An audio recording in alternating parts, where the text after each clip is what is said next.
அதுக்கப்புறம் கேத்து 5ஆம் பாவம். கேத்து 5ஆம் பாவம் அப்படின்போது பூர்வ புண்ணியஸ்தானம், புத்திரஸ்தானம் கேத்து. இப்ப பூர்வ புண்ணியஸ்தானம், புத்திரஸ்தானத்துல கேத்து இருக்கு அப்படின்னா பூர்வீகம் சம்பந்தப்பட்ட சொத்து பத்து இருக்கு அப்படின்னா அதுல காம்ப்ளிகேஷன்ஸ் வரதுக்கு வாய்ப்பு உண்டு.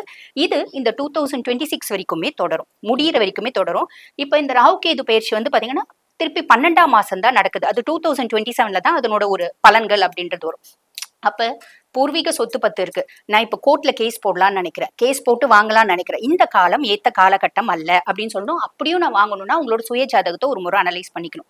இப்ப மேஷராசி அன்பர்களோட குழந்தைங்க இருக்காங்க அப்படின்னா இவ்வளோ நாள் வரைக்கும் என் குழந்தை என் கூடவே தாங்க இருக்கும். அது 17 வயசு பிள்ளையா இருந்தாலும் சரி, 10 வயசு பிள்ளையா இருந்தாலும் சரி. இப்ப ஒரே வீட்டுல தான் இருக்கும். எனக்கும் எங்க குழந்தைக்கும் ஒரு அந்யோன்யம்ன்றது இல்ல. ஒரு கேப் இருக்கு, ஒரு இடைவெளி இருக்கு. இது வந்து பாத்தீங்கன்னா இந்த 5ஆம் பாவ கேத்து ஏற்படுத்துவோம் அப்படின்னு சொல்லலாம். அதுக்கப்புறம் குருவை பத்தி சொல்லணும் அப்படின்னா குரு 3ஆம் பாவம். இளைய சகோதர தைரியஸ்தானத்துல குரு. மேஷராசி அன்பர்களுக்கு ஆல்ரெடி தைரியம், தன்னம்பிக்கை எல்லாமே ஜாஸ்தி. இப்ப இந்த 3ஆம் பாவம் குரு வந்து பாருங்க இன்பில்ட்டா எனக்கு நான் என்ன விஷயம் செய்யறனோ அதுல ஒரு இன்டெப்த் ஆஃப் நாலேஜ் அப்படின்றத கொடுப்பா.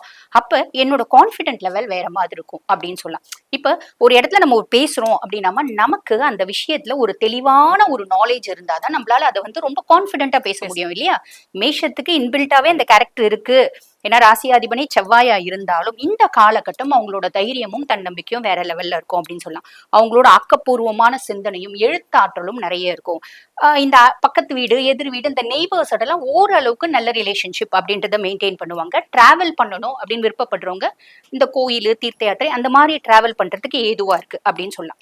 இது முற்பகுதிமா.